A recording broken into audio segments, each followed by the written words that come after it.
조도 계산하겠습니다.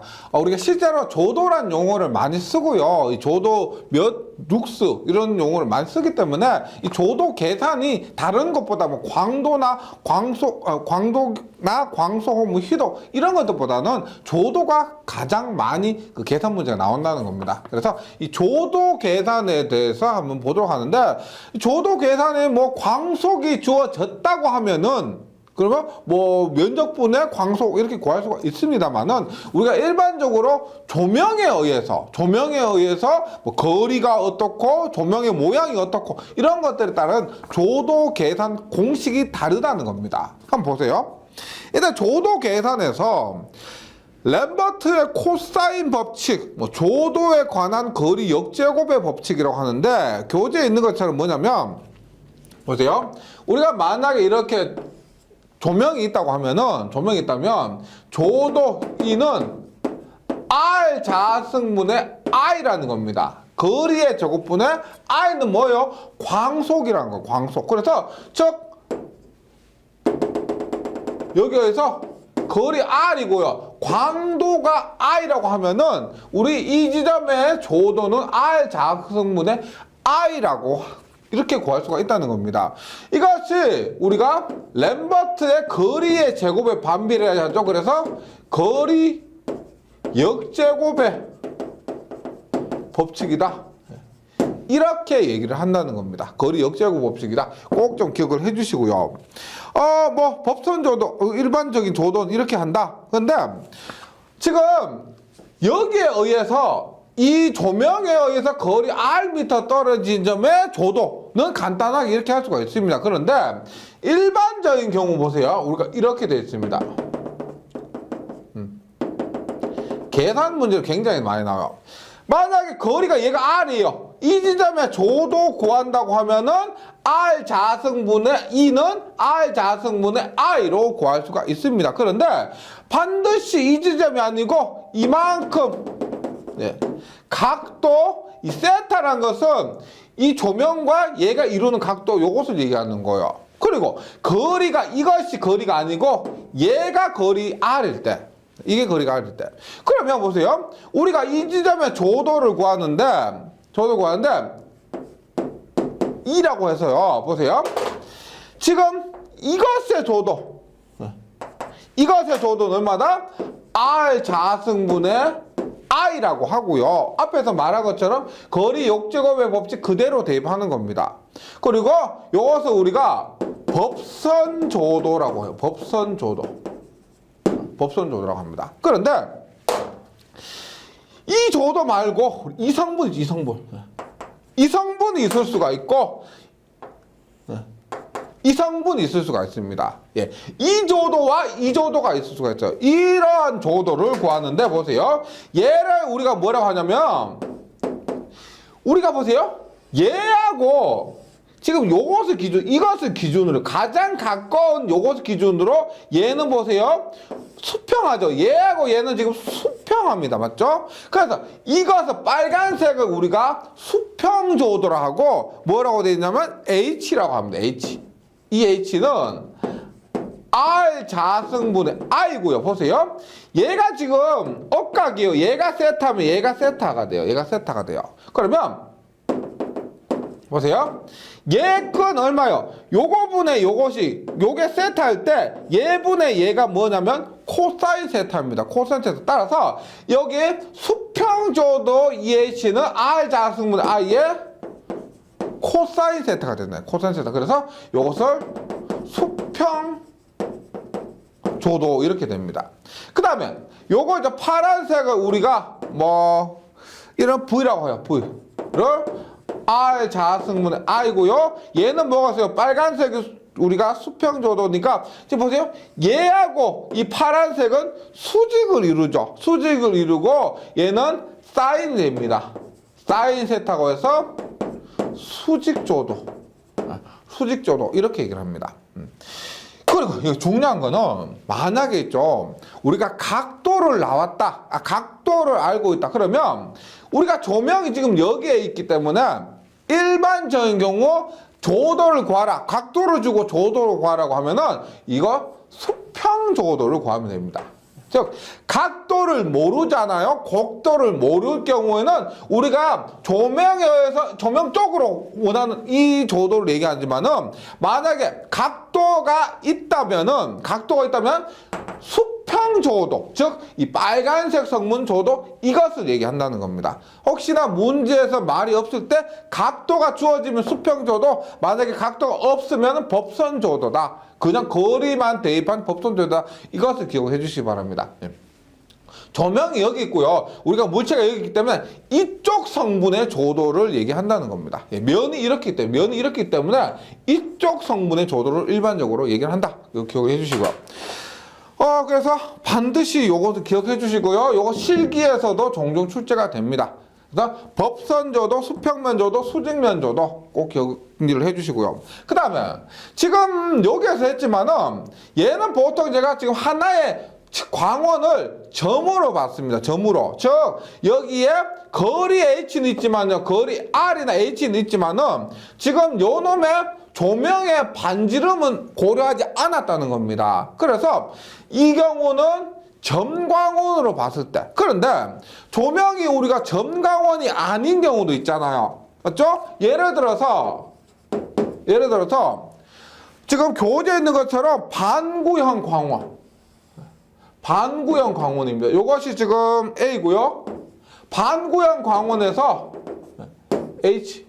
즉 앞에서 얘기할 때는 제가 법선조도, 수평면조도, 수직조도 얘기를 할 때는 요 A라는 것이 무시가 되었었습니다. A라는 것이 없었었어요. A가 없었었는데 지금 반구형 조도나 지금 원평판 광원 이렇게 생긴 거 있죠. 원평판 광원도 지금 요 놈의 A가 있다는 겁니다. A가 있고 여기에서 H가 있을 때 이렇게 되어 있을 때 우리가 조도 2는 우리가 보세요. 앞에서 지금 얘도 그렇고 완전 확산면 앞 시간에 얘기했었죠. 이는 얼마다? 파이비였습니다. 이는 파이비였어요.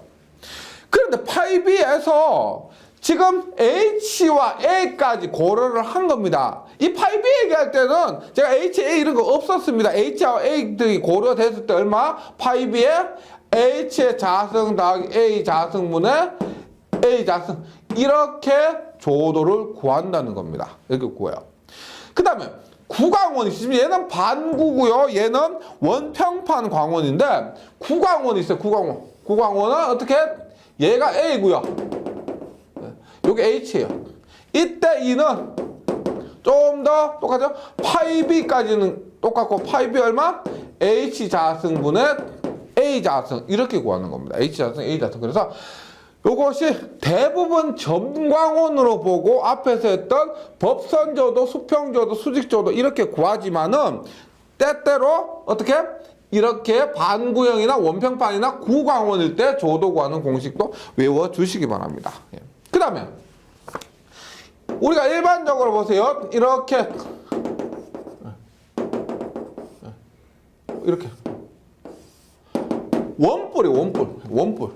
원뿔일 때 요것의 각도를 우리가 교재에 있는 것처럼 할 때 세타라 하고요. 똑같이 A라고 합니다. A 했을 때 이때 점광원으로부터 H만큼 떨어진 A점의 평균 조도를 구하는 겁니다. 평균 조도. 여기에서 평균 조도요. 평균 조도. 그럼 보세요.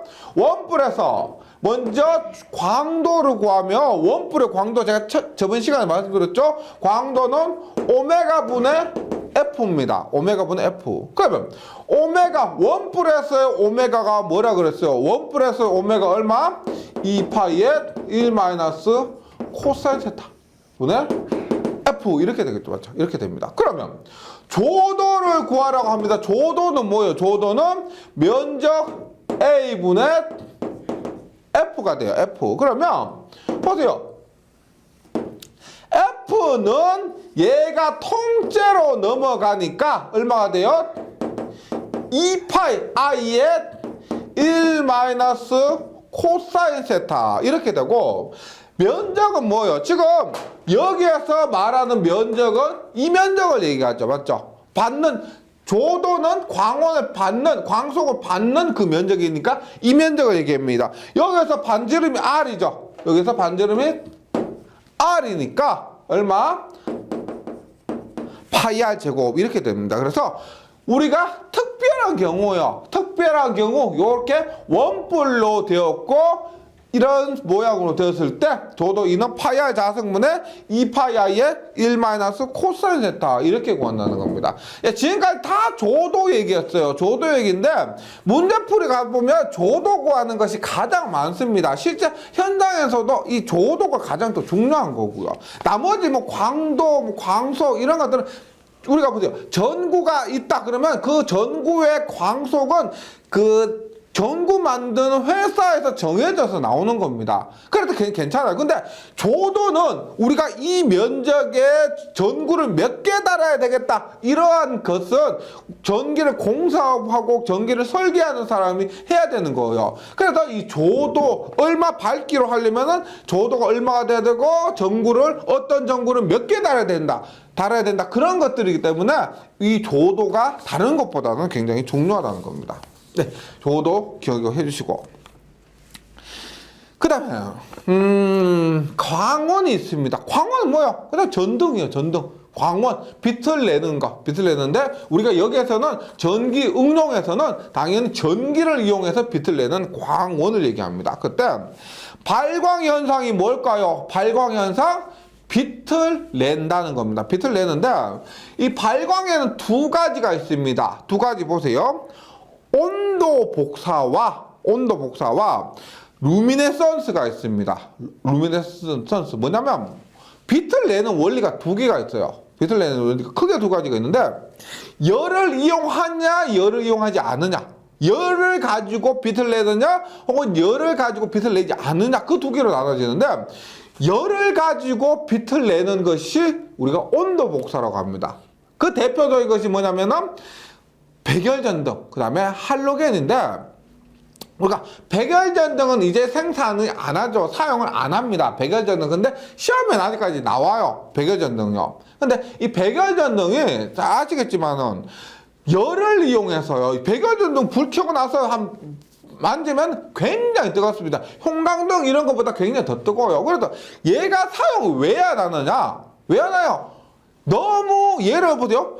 불을 켜라고 우리가 방을 밝히라고 이 백열전등을 다루는데 얘가 뭐 난방을 해버린다는 겁니다. 특히나 여름 같은 데 있죠. 안 그래도 더워 죽겠는데 백열전등 켜면은 너무 얘가 불도 밝히지만은 에너지의 대많은 부분을 열을 내서 버리는 거예요. 그래서 여름에 더 덥고 에너지 효율도 안 좋고 그래서 사용을 안 한다는 겁니다. 그래서 LED 등이나 뭐 형광등 이런 것도 사용하는 거죠. 그래서 온도 복사는 물체의 복사속이 온도에만 의존하는 현상을 온도 복사라고 합니다. 그래서 대표적인 것이 백열전구와 할로겐 전구. 할로겐 전구도 많이 보셨죠? 뭐 나팔처럼 생겨가지고요. 이렇게 원뿔처럼 생겨가지고 있는 거. 혹시나 모양 좀 궁금하시면 한번 검색을 해보시면은 할로겐 전구 모양 많이 보시던 겁니다. 할로겐 전구가 온도 복사고요.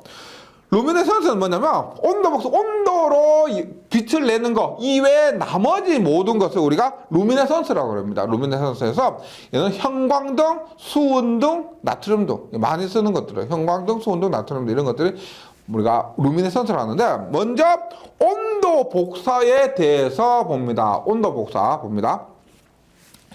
일단 온도 복사에도 용어가 굉장히 많이 나옵니다. 시험에 보세요. 흑체와 색온도. 흑체라는 것은 완전 복사체를 얘기하는데 흑체가 뭐냐면 복사 에너지를 모두 흡수해버리는 물체예요. 에너지를 모두 흡수해버리는 물체로서 반사, 투과가 전혀 없는 거예요.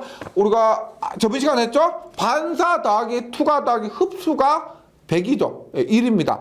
반사율 더하기 흡수율 더하기 투과율 하면 100%입니다. 그런데 여기에서 100% 흡수해버리기 때문에 얘는 투과나 반사가 없다는 거예요. 이것을 흑체라고 합니다. 완전 복사체예요. 흑체. 그 다음에 색온도, 색온도 정의만 기억해 주시면 돼요. 광원이 복사하고 있는 광속의 색이, 색깔이 어느 온도 흑채의 광속과 같을 때 그 흑채의 온도를 얘기합니다. 그러니까 같은 색을 내는 흑채의 온도, 같은 색을 내는 흑채의 온도를 색온도 이렇게 얘기를 합니다. 그다음 플랭크의 법칙은 여기 나온 법칙이 플랭크, 스테판 볼츠만, 빈의 법칙, 스토크 법칙, 그다음 파선의 법칙들이 있는데요. 여기서 포인트들을 정리해서 기억해 주시기 바랍니다. 일단 플랭크의 법칙은 뭐냐면 흑채 온도 방사에서 그 중요한 건 아니고 분광의 방사가 온도와 더불어서 변화한다. 분광의 방사가 온도와 더불어서 변화한다. 이것을 우리가 플랭크의 법칙이라고 합니다. 이거 광고온계의 원리가 돼요. 광고온계의 원리가 플랭크의 법칙이고 분광의 방사 온도와 더불어 변화한다는 겁니다. 전부 거의가 대부분 온도와 관련된 거예요. 왜냐하면 온도 복사니까 온도 복사, 온도를 가지고 빛을 내는 그 온도 복사이기 때문에 대부분 온도와 연관이 있는 겁니다. 그 다음에 스테판 볼츠만의 법칙은 뭐냐면 흑채, 일정 면적으로부터 복사되는 에너지, 일정 면적으로부터 복사되는 에너지 와트 퍼 제곱센티미터입니다. 이 복사된 에너지 크기는 절대 온도의 4제곱을 비례한다. 일정 면적으로부터 복사되는 에너지가 절대 온도의 4제곱을 비례한다. 이것이 우리가 스테판 볼츠만의 법칙입니다. 온도, 이제 온도가 T죠. 템퍼러처 T의 4제곱이에요. 이것이 스테판 볼츠만의 법칙이다. 그 다음 빈의 법칙은 뭐냐면 파장과 온도예요. 파장과 온도. 앞 시간 했죠? 저번 시간 했죠? 파장과 온도와의 관계가 빈의 법칙입니다. 즉 최대 복사 파장은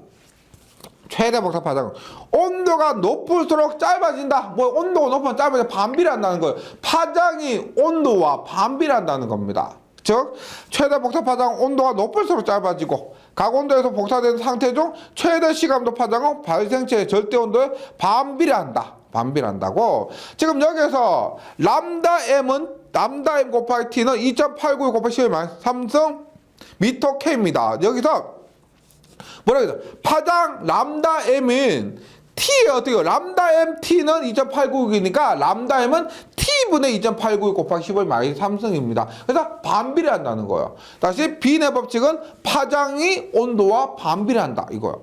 그 다음에 스토크의 법칙은 뭐냐면 스토크의 법칙은 보세요. 다른 것보다 이때 조사 때 발생하는 형광이나 인광의 파장은 원래 파장보다 같거나 길다. 원래 파장보다 같거나 길다. 그러니까 조사했을 때 파장이 원래 준 것보다 같거나 길다는 겁니다. 결론적으로 크다. 원래 파장보다 크다. 이것이 우리가 스토크의 법칙이 되고, 스토크 법칙은 조사된 파장이 크다. 이렇게 외워주시면 되겠습니다.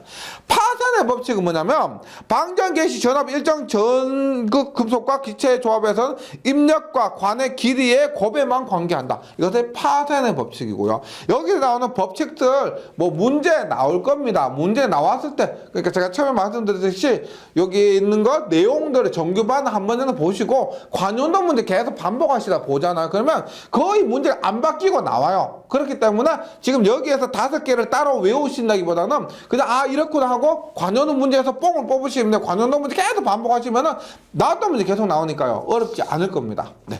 공식 여기 법칙들 5개 잘 정리해 주시고 온도 복사에 강한 겁니다.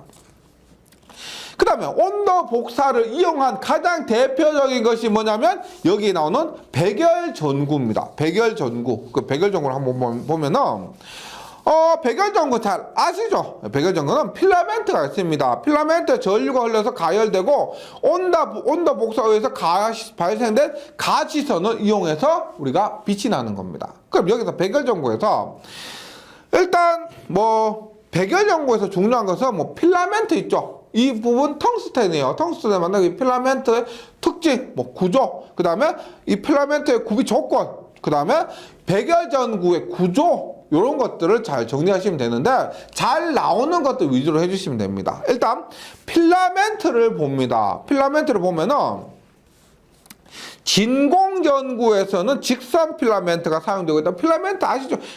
자, 확대해서 보면 이 꼬불꼬불하게 되어 있는 거 있습니다. 큰 곳에. 근데 저출력을 가스를 사용. 그러니까 진공전구는 진공구로 되어 있고 가스가 없다는 겁니다. 이것은 저출력에는 보통 진공전구를 사용해요. 그래서 저출력 진공전구에서는 직선 필라멘트가 사용되고 있으나 가스입 전구, 가스를 넣었다는 것 자체가 고출력이라는 겁니다. 출력이 높다.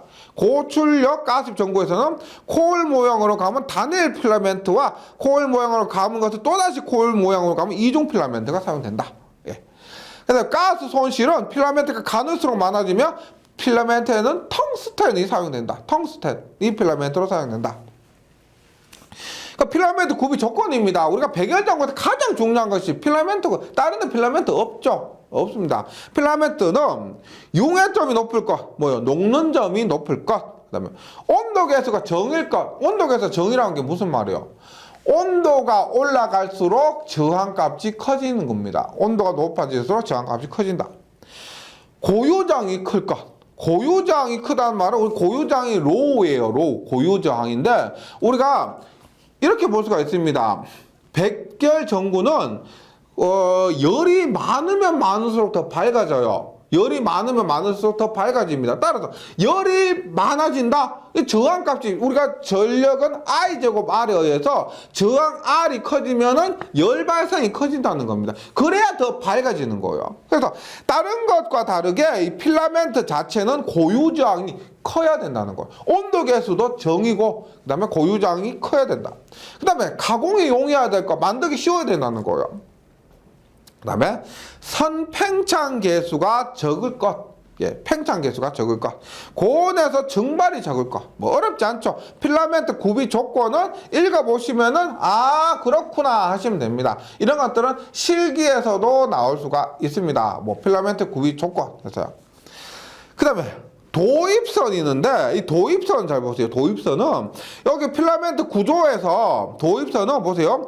외부 도입선이 있고 내부 도입선이 있고 봉착부 도입선 3개가 있습니다. 도입선은 3개가 있어요. 그래서 외부 도입선은 우리가 그 소켓 있죠. 소켓에 연결돼 소켓에서 외부에서 내부로 연결되는 거, 그것을 얘기하는 거예요. 외부 도입선은 구리선이 사용되고요. 구리선이 사용되고, 내부 도입선이 있습니다. 내부 도입선은 외부 도입선에서 나와서 연결되는 거죠. 필라멘트와 연결되는 곳에 사용되는 것이 내부 도입선인데, 구리 이외에 니켈, 도금, 철선이 사용됩니다. 니켈, 도금, 철선이 사용되고, 봉착부 도입선입니다. 봉착부 도입선은 외부와 내부 중간에 있는 거 있죠. 봉착부 도입선으로서는 유리압 팽창 계수가 일치하는 두밋선을 사용합니다. 두밋선이라고 해서 우리가 니켈 강에다가 동피복을 한 거예요. 니켈 강에다가 동피복을 한 것을 두밋선이라고 하는데 봉착부 도입선에는 두밋선을 사용합니다. 네. 그 다음에 베이스에는 황동이에요. 황동. 구리 주성분은 구리와 아연계 합성금인데 이것도 황동이고요. 앵커 있죠. 앵커 지지선이라고 합니다. 앵커 지지선. 필라멘트 지지선이에요. 앵커를 몰리브덴입니다. 몰리브덴. 네.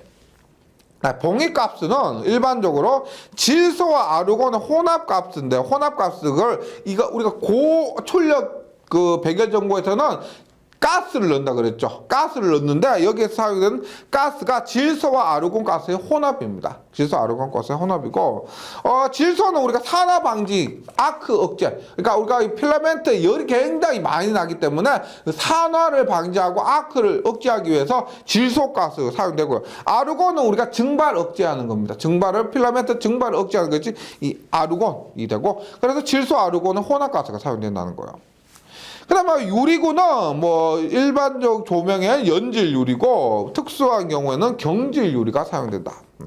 게터 잘 나와요. 게터가 뭐냐면 필라멘트 산화 방지, 유리의 흑화 방지. 흑화 검게 변하는 거 있죠. 흑화를 방지하는 것이 이것 게터인데, 진공에서는 정린, 그러니까 게터 얘기가 잘 나온다고 해서 종종 출제가 돼요. 출제되는데 게터가 목적 자체는 필라멘트의 산화 방지하고요. 그 다음에 유리의 흑화 방지하는 건데, 진공, 우리가 저출력 있죠. 진공에서는 정린이 사용되고, 보통 정린이 사용되고, 가스에는 지라바륨이 사용됩니다. 그래서 이게 그 게터 자체가 진공이냐 혹은 가스냐에 따라서 게터에 사용되는 물질이 달라진다는 겁니다. 예, 요거 문제에서 확인해 주시고요. 그래서 지금 교재에 이렇게 적어 놓으셨다가 문제 풀이하면서 이런 것들을 확인을 해가지고, 예, 그때 뭐 다시 보시면은, 예, 효과가 더 좋을 겁니다. 그 다음에 텅스텐 전구의 전압 특성이 있는데 뭐냐면 이런 말이요. 텅스텐 전구에, 우리가 텅스텐 필라멘트, 텅스텐 전구에서 전류는 전압의 0.5승에 비례하고 전력은 1.5승에 비례합니다. 근데 잘 나가는 거 광속이나 뭐 수명 이런 거 잘 나와요. 광속은 3.6승에 비례하고요. 전압에 3.6승에 비례하고, 그러니까 전압이 커지면 광속은 3.6승배가 증가한다는 겁니다. 효율은 1.9승배고 수명은 마이너스 13승에 비례한다는 겁니다. 수명은 뭐 이런 거 뭐 수치가 이런 거 있다. 기억을 해주시고요. 그 다음에 할로겐 전구가 있습니다. 할로겐 전구인데 이것도 우리가 온도 복사를 사용한 것이 백열 전구, 할로겐 전구. 이거 우리가 시험에 나온 거 일반 두 개인데요. 할로겐 전구는 백열 전구보다 확실히 좋습니다. 그래서 아직까지 사용이 됩니다. 할로겐 전구요. 봅니다. 석영관의 중앙에 텅스텐 코일을 직선상으로 펴고 불활성 가스와 함께 미량의 옥소 등 할로겐 원소를 봉입한 전구. 그러니까 할로겐 원소를 봉입했다고 해서 할로겐 전구입니다. 예, 할로겐 전구 많이 사용되고요. 그래서 용도는 옥외, 예, 투광 조명, 광학용이나 자동차용 조명이고 스폰라이트 조명인데 한쪽을 집중적으로 조명하는 그 스폰라이트 조명 등의 할로겐 전구가 사용이 됩니다. 특징으로는 이거 보세요. 백열 전구는 흑화가 있습니다. 백열 전구 많이 쓰다 보면 검게 변하는 그런 흑화가 있는데 이 할로겐 전구는 흑화가 없어요. 흑화가 없고 초소형 경량화. 예, 백열 전구보다 그렇게 안 큽니다. 이 조그만죠. 할로겐은 조그마죠. 예, 그래서 초소형 경량화 할 수가 있고 수명이 길고 별도의 점등 장치가 필요 없고 연색성도 좋습니다. 연색성 좋습니다. 우리 정육점 나오는 그 연색성도 좋다. 휘도가 높다. 눈부심이 크다는 거고요. 온도가 높다. 온도가 뜨겁고 열 충격에 강하고 광속이 크다. 그래서 일단 여기에서 백열 전구에 비해서 좋은 것이 뭐 흑화가 발생하지 않는다. 초소형 경량할 수가 있고 뭐 수명이 길다. 뭐 연색성이 좋다. 이런 것들이 백열 전구에 비해서 좋은 겁니다. 네. 그 다음에 방전등이 있습니다. 방전등은 뭐냐면은 앞에서 말씀드렸지만은 우리가 그 조명의 원리에서 온도 복사 외에는 루미네선스라 그랬습니다. 루미네선스가 여기 나오는 방전등이란 거예요. 방전등. 그러니까 열을 이용한 것이 아니고 이러한 루미네선스 등을 이용해서 빛을 내는 겁니다. 그래서 루미네선스는 뭐 온도 복사 이외의 모든 발광을 얘기해요. 온도 복사 이외의 모든 발광이면서 대부분의 조명이 여기 속하는 거죠. 그래서 전기 루미네선스, 기체 가스 중에 방전에 의한 복사가 된다. 그래서 수은이나 네온관 등 이것이 전기 루미네선스를 이용한 것이고, 복사 루미네선스, 이것이 가장 대표적으로 우리가 많이 사용하는 형광등입니다. 형광등이 복사 루미네선스, 즉 복사를 받은 물체에서 그보다 긴 파장의 복사를 방출하는 것, 그 원리를 이용해서 하는 건데, 그것이 우리가 앞에서 스토크의 법칙 있죠. 형광체나 인광체 빛을 조사할 때 발생하는 형광이나 인광의 파장 원래 파장보다 길거나 크다, 뭐 이런 거 있죠. 이것을 우리가 형광입니다. 형광등. 형광등이 뭐예요? 양쪽에서 쏘잖아요. 그러면 형광등 자체가 그 관에 형광 물질을 발라놨죠. 그것을 이렇게 쏜 것을 형광 물질에 반사되고 찢고 볶고 해서 그 원리를 이용해서 빛이 나는 겁니다. 불을 밝히는 거. 그래서 복사를 받은 물체에서 그보다 긴 파장의 복사를 방출을 계속해서 이 형광등이 불이 나오는 겁니다. 음극선 루미네선스는 우리가 텔레비전 영상 브라운관, 요즘은 잘 브라운관 사용 안 하지만 예전에 브라운관 많이 썼죠. 텔레비전 영상 브라운관에 음극선 루미네선스를 사용하고, 파이로 루미네선스는 발륨 아크, 예, 파이로 루미네선스는 발륨 아크고, 전개 루미네선스, 전개를 우리가 EL입니다. EL 등이라고 하고요. 고체 내 전개 에너지의 변화에 의한 복사고 EL이라고 합니다. EL 등을 전개 루미네선스 이용한 등이 됩니다. 그러면 여기서 종류 및 특성이요. 루미네선스의 종류보다는 실제로 각각의 전등의 종류 및 특성, 이것이 더 중요한 거예요. 보세요. 일단 뭐 다 외우시긴 너무 어렵고요. 중요한 포인트만 잘 보시면 됩니다. 일단 탄소 아크 등은 뭐 순탄소 아크 등, 발열 아크 등 이런 것들이 있는데, 고휘도 아크 등 이것이 많이 사용되고요. 휘도 눈부시다는 겁니다. 휘도가 크다, 눈빛인데 대형 영사기고 눈부심이 큰 곳에 탄소 아크 등이 사용됩니다. 대형 영사기에 탄소 아크 등이 사용된다. 그 다음에 나트륨 등 굉장히 많이 사용돼요. 나트륨 등에 이거는 거의 독보적으로 보세요. 안개 많은 지역이나 터널 내 조명에는 나트륨 등이 사용되고, 효율이 가장 좋습니다. 효율이 가장 좋아. 그래서 안개 지역, 그 다음에 터널 안 지역, 그다음 효율이 가장 좋다. 근데 가장 단점이 뭐냐면 연색성이 안 좋았기 때문에 얘는 실내는 거의 사용 안 돼요. 실내는 거의 사용 안 되고, 연색성이 나빠 실내 조명으로는 부적당하다. 연색성이 가장 좋은 건 뭐 크세논 등이었고, 가장 나쁜 거 뭐 나트륨 등이었죠. 연색성이 안 좋은데 다 나트륨 등은 안개 지역, 터널, 그 다음에 효율이 가장 좋다, 이런 의미에서 가장 좋다는 겁니다. 수은 등, 말 그대로 뭐 수은을 이용한 건데 저압, 고압, 초고압 등이 있다. 크세논 등은 앞에 시간에 말씀드렸지만 가장 큰 특징이 연색성이 가장 좋다는 겁니다. 연색성이 가장 좋다. 그 다음에 그것이 뭐 가장 천년 주광에 가깝다. 그래서 연색성이 좋다. 이렇게 기억을 해주시면 되고요.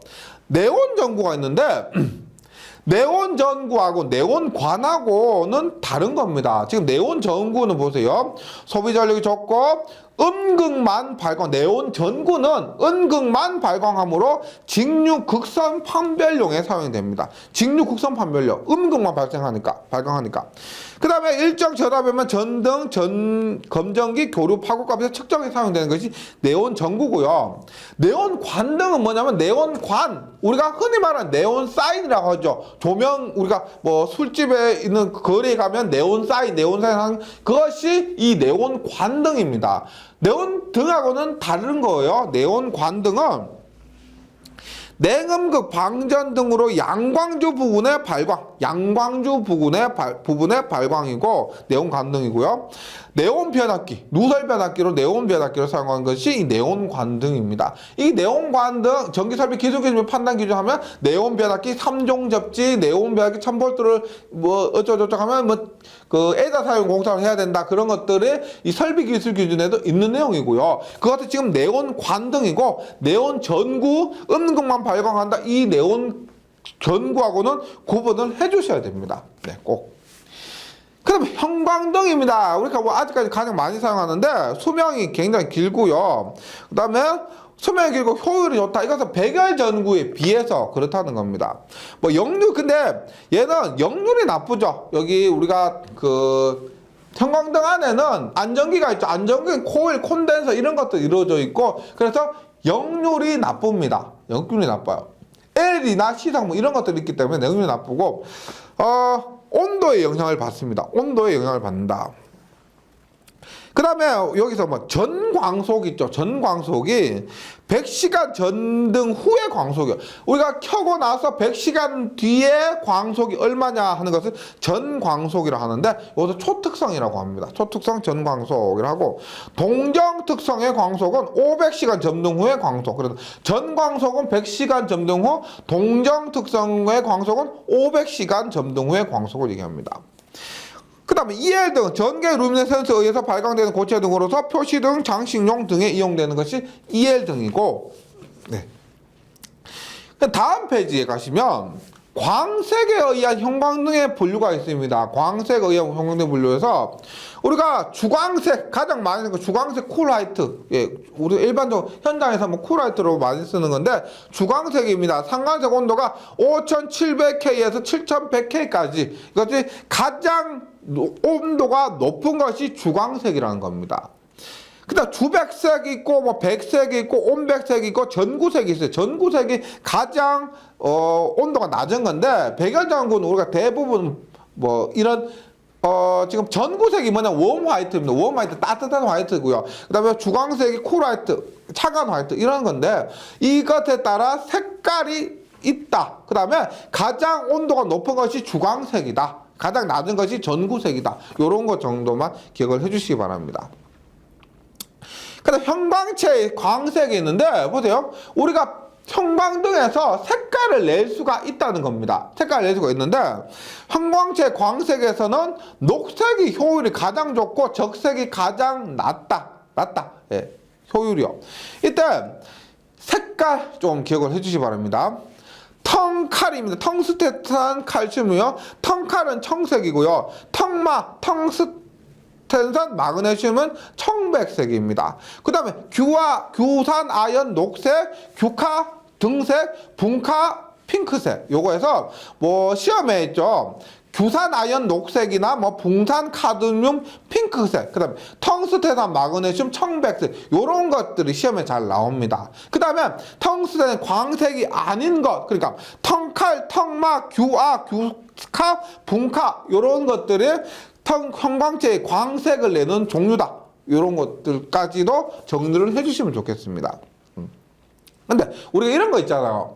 뭐 삼파장 형광등이다. 삼파장 형광등이다. 이게 무슨 말이요? 삼파장 형광등이다. 이거 세 가지 색깔을 합해서 낸다는 겁니다. 뭐냐? 삼파장 청색과 녹색과 적색 있죠. 청록적을 합해서 하얀색을 낸다 그래서 삼파장 형광등입니다. 삼파장 형광등. 오파장도 있죠. 오파장도 뭐다? 우리가 삼파장에다가 뭐 청록색이나 적색, 진한 적색 이런 것들은 더 두 가지 색을 더 추가해가지고 그것이 오파장 형광등이 되는 거예요. 삼파장 형광등. 그래서 지금 삼파장, 오파장도 그렇고요. 형광체, 광색 요 부분은 또 실제로 많이 사용되는 부분이기 때문에 좀 암기를 해주시기 바랍니다. 그 다음 각종 램프의 효율이 있습니다. 각종 램프의 효율 뭐 나트륨 램프 가장 좋죠. 80에서 150 가장 좋은 것이 150 나트륨이에요. 그 다음에 가장 안 좋은 건 뭐예요? 저 밑에 가니까 백열전구 7에서 20이고 그 위에가 할로겐 전구 20에서 22. 즉 온도 복사로 이용한 램프 등의 효율이 굉장히 안 좋은 겁니다. 그렇게 확인할 수가 있고 모두 외우실 수는 없다 하더라도 각종 램프에서 가장 좋은 건 나트륨등, 두 번째 메탈 헬라이드, 그 다음에 가장 안 좋은 거 백열 전구, 그 다음 안 좋은 거 할로겐 램프 이 정도는 정리를 해주실 필요가 있겠습니다. 네, 여기까지 잘 해주시고요. 다음 시간에 이어서 우리가 조명공학 마무리 짓도록 하겠습니다. 잘 정리해 주시고 저는 다음 시간에 다시 뵙겠습니다. 수고하셨습니다.